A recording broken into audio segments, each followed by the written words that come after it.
Alright, so this is continuing in chapter 6 about probability distributions, in particular discrete probability distributions, which are, um, there's two types of thinkings in math, the discrete and the continuous. Discrete would be like a number you can count, like dollar bills, eggs in a carton, number of people in a room. Continuous is like the height of people, the volume of water in a glass, or something like that. Those are continuous things. We're talking about discrete um, probability distributions. In order to talk about a probability distribution, you first have to have a random variable. So a random variable is different than a deterministic variable. A deterministic variable, remember if we were talking about a ball being thrown off of a roof or something like that, my variable was time, and the height of my ball, let's say it was 100, would be minus t squared. It'd be 100 minus 16 t squared. So that would be the height of my ball. Every time I plug in 2 seconds, I'm going to get the exact same height. I'm going to get one number for this answer. That's deterministic, right? T is not a random variable in that case. A random variable is a different way of thinking. It takes a sample space, which we've studied, which is the set of all possible outcomes of an event, or of a scenario, I guess, which the book usually calls S. A lot of books call it omega, um, and it assigns to a sample space. It assigns a real number, okay, to each simple event, or each event. But really, you can break every event down to simple events.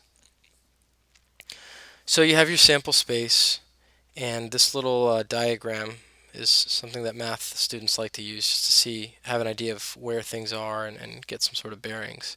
You see where my sets are. I have my sample space, which, let's say I was rolling a die, might be 1, 2, 3, 4, 5, 6. Okay? Um, my random variable is actually associating each of these events with a real number. And it's not necessarily going to be one of these numbers. It depends on the game that I play. If I play the game where rolling a 3 gets you $5, then I would map from here. I would say, okay, 3 gets mapped to $5. So the sample space has 3 in there, but then that gets mapped to the real number, 5. And so another example might be flipping coins, heads or tails. Well, now my sample space is heads or tails, but that's not my random variable. The random variable has to be a real number. It has to be a number that comes out of, depending on how you play the game. Maybe it's about something you're winning or losing, or whatever. Okay? So a probability distribution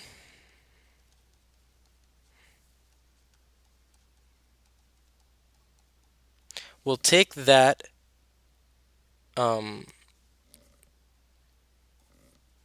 takes that real number. I forgot to write that in there. And assigns it to some value between 0 and 1. Okay? So now I'm going from the real numbers to something between 0 and 1. So I have my probability distribution. So what's the odds of me winning $5? Well, that's going to be 1/6. So it's some number between 0 and 1. There's two requirements for a probability distribution, and we've gone through this. Everything has to be between 0 and 1. Oops, 1. And then the sum of all of my probabilities has to be 1.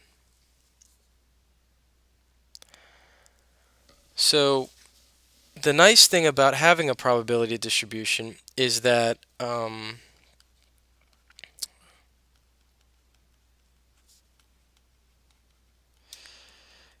of my work has been done, all the surveying work has been done for us. So back in chapter 2, we were making frequency distributions, and we would take in raw data. So we'd have a table, or we'd have a set of raw data, 3, 21.2, 6, 9, 4, 11, 18, and so on and so forth. We just have a set of raw data. We'd take that and we'd make our classes, and then we'd tally up how many numbers are between 0 and 7 or something like that.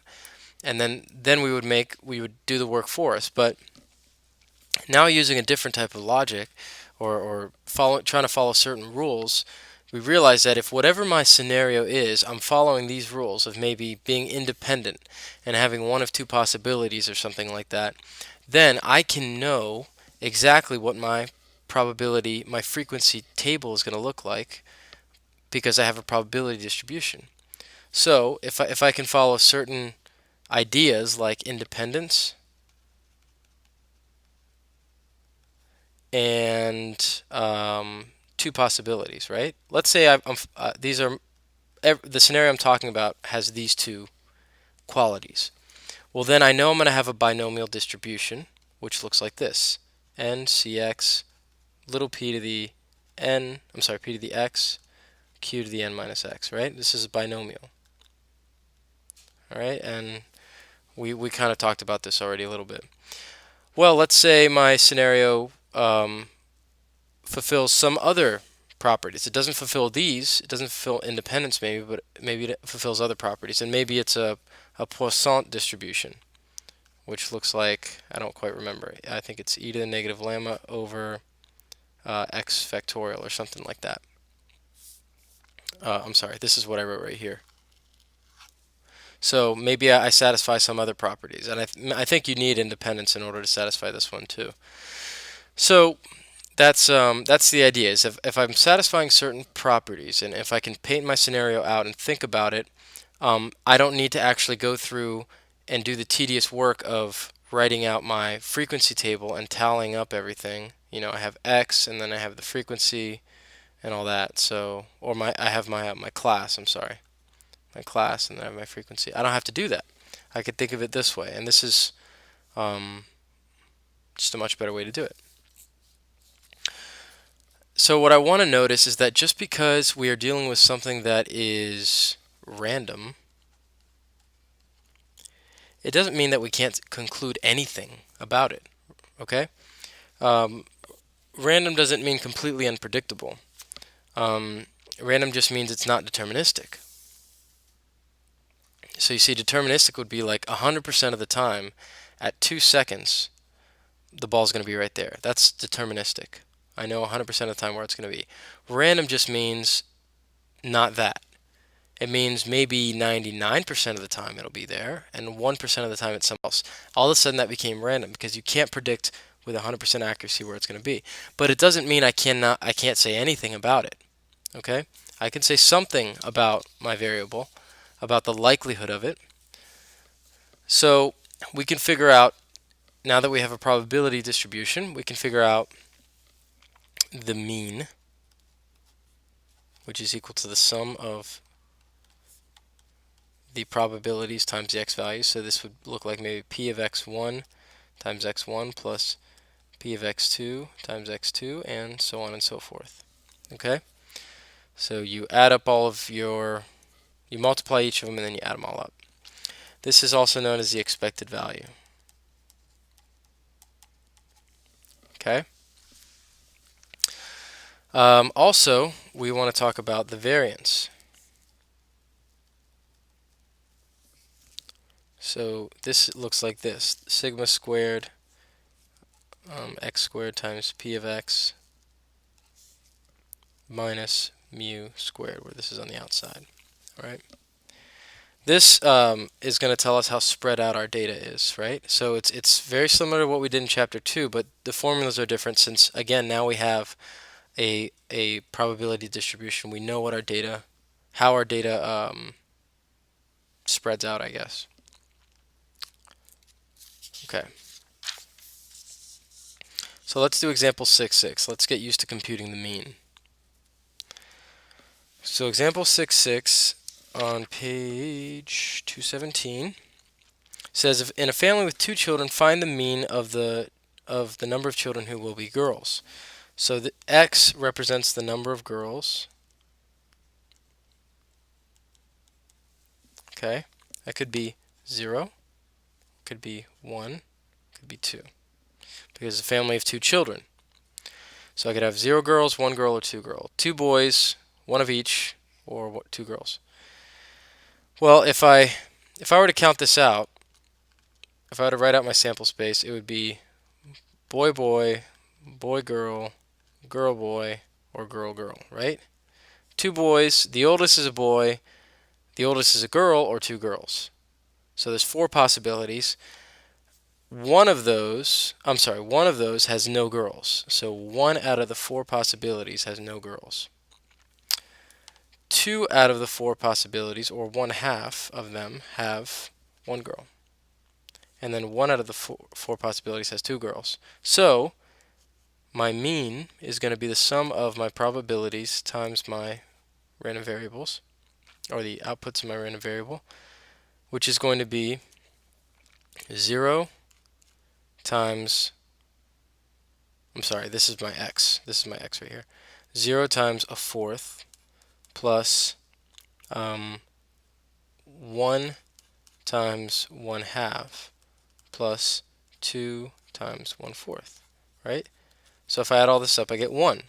So you would expect, if I meet a random family with 2 kids, that they have at least 1 girl. They have 1 girl, exactly 1 girl. That's what you would expect. All right, let's try example 6.8. So in a restaurant, the following probability distribution was obtained for the number of items a person ordered for a large pizza.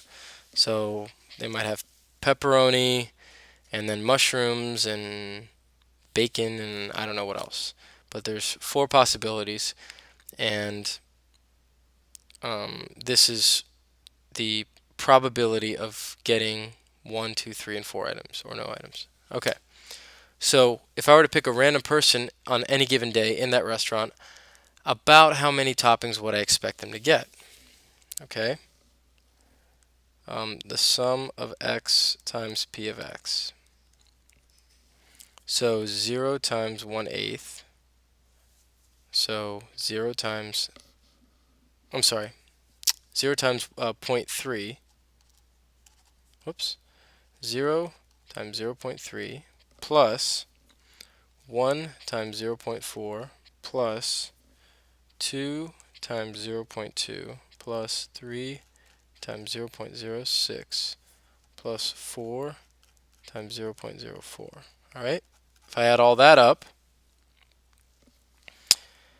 I end up with 1.1, or 1.14, which is about 1.1. So I would expect about one topping. If I pick a random person, I would expect them selected about 1 topping. Not exactly. They might have. See, the thing is that your expected value may not be one of the options that you have here. It's just what everything clusters around. So again, like I've said, the mean mu represents the expected value. And here's a really good example to illustrate that point. Page 220. 1,000 tickets are sold at $1 each for a color television valued at $350. So 1,000 tickets, right? $1 each. Okay? What is the expected value of the gain if a person purchases 1 ticket? So how much money should I expect to make if I keep playing this game for a long period of time? So what I do is make a table, x and then p of x. And let's have our event be winning or losing. And this is where the definition of a random variable shows up. Like you could really see that it's not, the random variable isn't winning or losing. The random variable is a number, or the output ends up being a number. So x, if I win, my random variable is my profit, right? So I could win $350.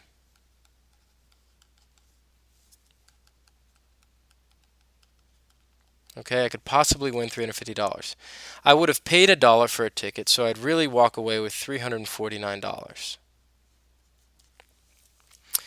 The probability of that happening is 1 out of 1,000 tickets, because I only bought one ticket.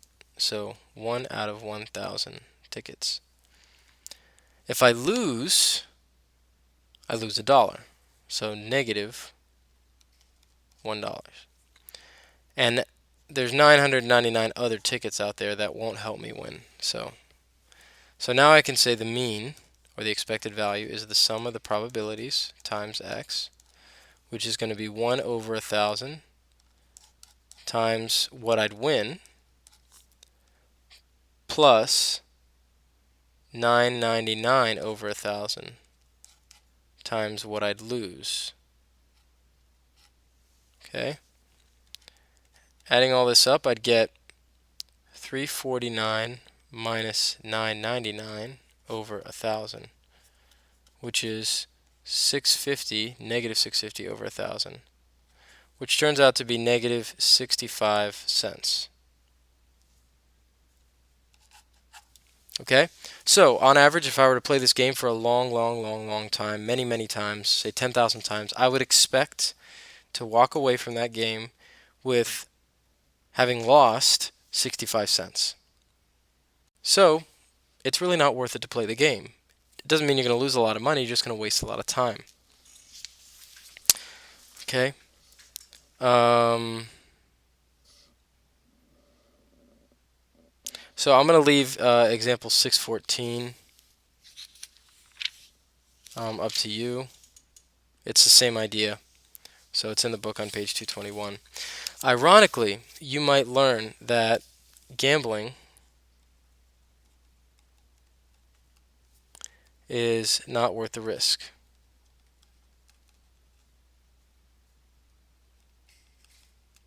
All right?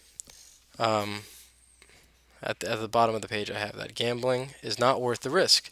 So especially if you're playing lotteries and stuff like that, there's just too much working against you. It's just completely left up to chance, and you have no control over it. So gambling's not worth it. Yeah. All right. Also, we need to talk about variance.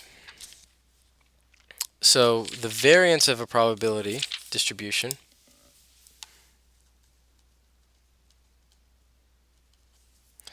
symbolized by sigma squared represents how spread out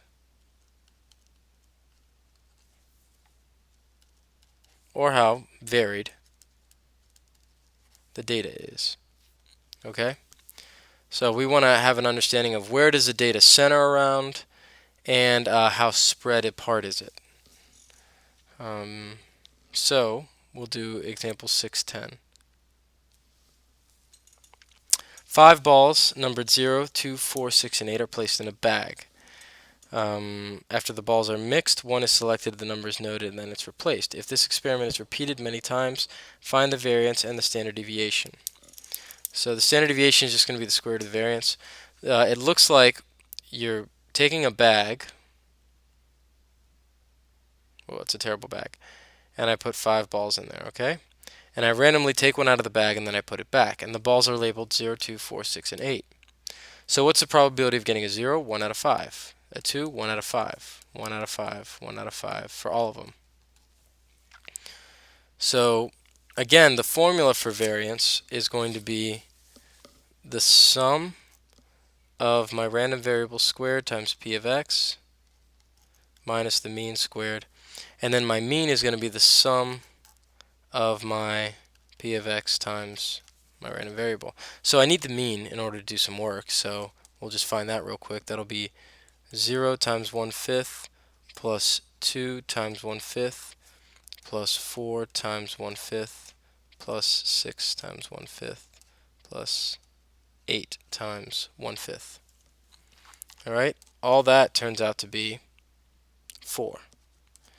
And you might think, what would I expect to get on average if I played the game many, many times? It would be 4. That's where the data would gather around. Okay.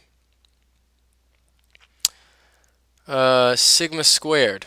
So again, it's going to be each of the random variables. So 0 squared. You see I have x squared, so I'm squaring my x values, times the probability of that, plus 2 squared times the probability of that, plus 4 squared times probability, and so on.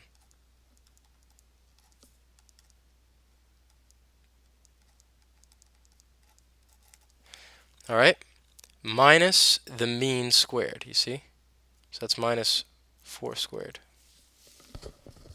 Okay, well this all turns out to be 0 plus 4/5 plus 16 over 5 plus 36 over 5 plus 64 over 5 minus 16.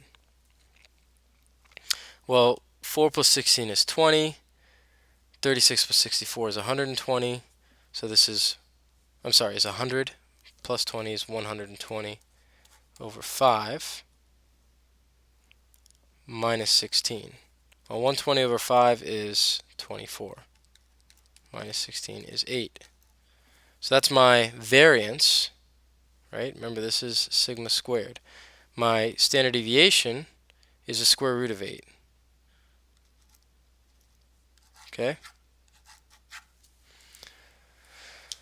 All right, so that's just, it's a number that represents how spread out the data is. So now we could also do the same problem using a table. Maybe it keeps it a little more organized. If I just do, right, so I have my random variables all written out instead of like this, I have them written out vertically. And then I just write, okay, 1/5, 1/5, 1/5, 1/5, 1/5. And then this is going to be 0, 0, 0 0.4, 0 0.8, 1.2, 1.6, and then add everything up. If I add all these up, I'll get 4. So, and then x squared times p of x. Well, that means I got to square this thing. So that's going to be 0, 0 0.8, 3.2, 7.2, 12.8. All right, and if I add all this up, I get 24, right? So this is my, right here, this is my mean. So I have to do this 24 minus the mean squared. That's, and then that's going to be 24 minus 16, which is 8. Okay? So same problem, just it's nice to organize things in a table to keep track of what's going on a little better. Okay, so that'll take you through the next homework assignment, which I will post sometime before Monday. All right, good luck.